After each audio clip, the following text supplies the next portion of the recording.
എന്നിട്ടും ക്ഷമിച്ച കുടുംബം ഇത്. ഇനി എന്റെ മക്കളുടെ ജീവിതം വച്ചിട്ട് പന്താടാൻ എനിക്ക് പറ്റില്ല.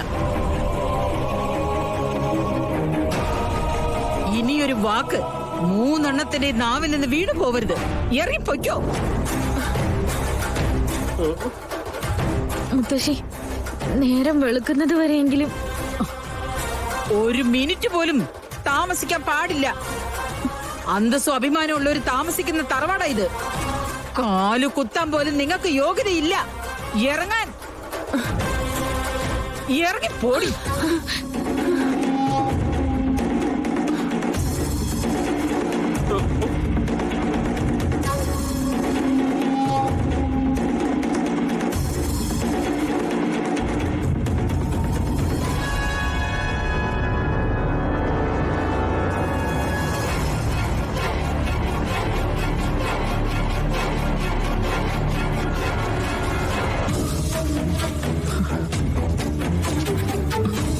നന്ദ,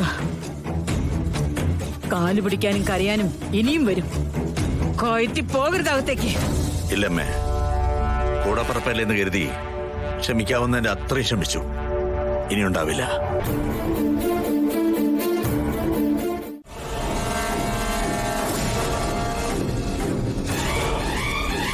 ഇവരല്ലാതെ ഞാനിവിടെ കഴിഞ്ഞു പോയതാ. എല്ലാത്തിനും കാരണം നിന്റെ ആർത്തിയാ. അമ്മയ്ക്ക് എടുത്തുചാട്ടം ഇത്തിരി കൂടുതലാ. എന്താടി പറഞ്ഞേ? എനിക്ക് എടുത്തുചാട്ടം കൂടുതലാണെന്നോ? നീ തന്നെ എന്നെ തള്ളി പറയണോടി. ഞാനിതൊക്കെ ചെയ്തു കൂട്ടിയത് എനിക്കൊരു നേട്ടം ഉണ്ടാക്കാനല്ല. നീ കരഞ്ഞ് കാല് പിടിച്ചിട്ടല്ലേ? നിനക്ക് നവീനെ സ്വന്തമാക്കണമെന്ന് പറഞ്ഞിട്ടല്ലേ? ഓ, ഇനി ഇവിടെ കിടന്ന് ബഹളം വയ്ക്കണ്ട. അകത്ത് വെച്ച് രണ്ടെണ്ണത്തിന് നല്ലോണം കിട്ടിയില്ലേ? ഇനി അവരെല്ലാം കൂടെ പുറത്തിറങ്ങിയാലേ ഇവിടെ മൊത്തം വോട്ട് ചെയ്തടിക്കും. കയ്യിലാണെങ്കിൽ 5 പൈസയില്ല. അല്ലെങ്കിൽ ഏതെങ്കിലും ഹോട്ടലിൽ പോയി റൂം എടുത്ത് കിടക്കാമായിരുന്നു. കയ്യില് കാശില്ലെങ്കിലേ നടന്ന് തിണ്ടിക്കോ. ഭാര്യ വീട്ടില് പരമസുഖം എന്ന് പറഞ്ഞ് കഴിഞ്ഞാ പോരാ, എന്തെങ്കിലും സമ്പാദിച്ച് വെക്കണമായിരുന്നു. ചെയ്യേണ്ടതൊക്കെ ചെയ്ത് കൂട്ടിയിട്ട് അവസാനം എന്നെ കുറ്റം പറഞ്ഞാൽ മതിയല്ലോ. അച്ഛ, ഇരുട്ട് കാണുമ്പോ പേടിയാവുന്നുണ്ട് എനിക്ക്. ആണോ? വാവിട്ടങ്ങ് നിലവിളിച്ചോ. ഇപ്പൊ ഒരു രക്ഷിക്കാനുള്ള ആൾക്കാര്.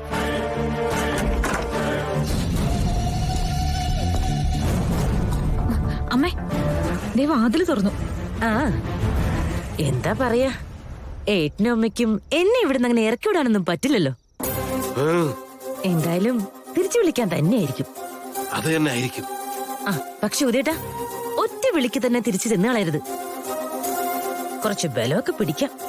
ആ, നമ്മളെ വിഷമിപ്പിച്ചതിന് അവരും ഒന്ന് വിഷമിക്കട്ടെ.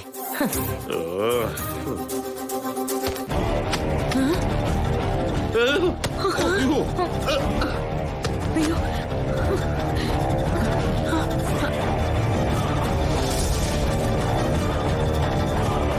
ഇനി സാധനങ്ങൾ ഇവിടെ ഇരിക്കുന്നതിന്റെ പേരില് തിരിച്ചു വരാൻ നോക്കണ്ട.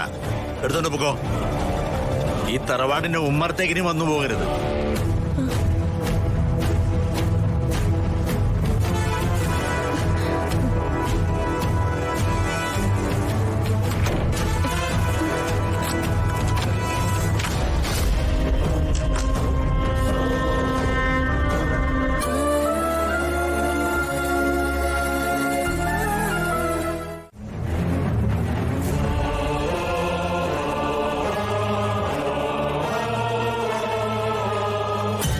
എന്താ, ഇനി എന്തെങ്കിലും കണക്ക് പറയാനുണ്ടോ?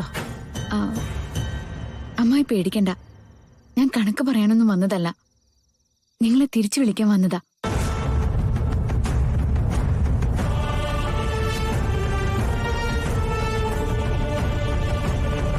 നിങ്ങൾ പുറത്തു പോണെന്നായിരുന്നു എല്ലാവരുടെയും താല്പര്യം. പിന്നെ ഞാനത് എല്ലാവരോടും പറഞ്ഞ് സമാധാനിപ്പിച്ചു.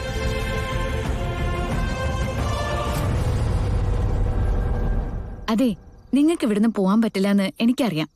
അത്രമാത്രം നിങ്ങളുടെ മനസ്സിൽ കളരിക്കൽ തറവാടുണ്ട്.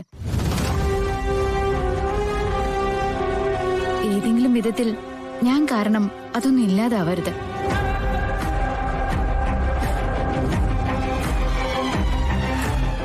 ഞാൻ ഇവിടേക്ക് കയറി വന്നത് നവീന്റെ ഭാര്യയായിട്ടാ. ഒരു ഭാര്യയുടെ സ്വാതന്ത്ര്യം ഞാൻ നവീനോട് കാണിക്കുമല്ലോ. അതിന് കീർത്തിക്ക് മനസ്സിലൊന്നും തോന്നിയിട്ട് കാര്യമില്ല. പിന്നെ കീർത്തി നവീൻ ആഗ്രഹിച്ചിട്ടുണ്ട്. പക്ഷേ ഇനിയത് നടക്കില്ലല്ലോ. അതൊന്ന് സ്വന്തം മനസ്സിനെ പറഞ്ഞു മനസ്സിലാക്കിയ ആ പ്രശ്നം തീരില്ലേ? അച്ഛനും അമ്മയെ കാണിച്ചു കൂട്ടുന്നതൊക്കെ കീർത്തിക്ക് വേണ്ടിയിട്ടല്ലേ? തനിക്ക് വരെ ഒന്ന് പറഞ്ഞു മനസ്സിലാക്കാവുന്നതല്ലേ ഉള്ളൂ. അമ്മായി, ഞാൻ ഇവിടുന്ന് പോകുന്നത് വരെ നിങ്ങൾ ആരും പിരിയണ്ട. ഗാഥ എവിടെ പോകുന്നു?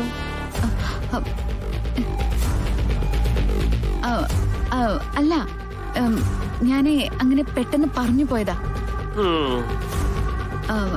അവരാരും ഒന്നും പറയില്ല. നിങ്ങൾ വാ, വരണേ.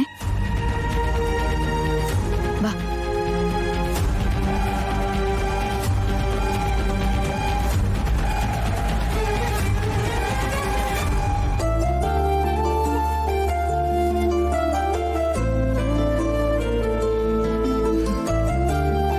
എന്താ മോളെ, നീ വിളിച്ചിട്ട് അവര് വന്നില്ലേ?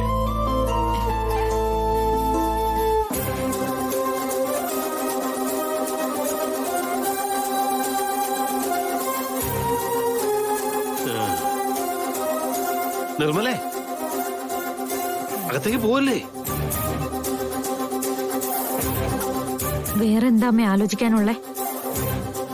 ചെന്ന് കയറി കഴിഞ്ഞാ അപ്പത്തന്നെ തുടങ്ങും എല്ലാവരുടെയും ഉപദേശവും ഭീഷണിയൊക്കെ. ഭീഷണിപ്പെടുത്തിയാ നീ അങ്ങ് സഹിച്ചോളണം.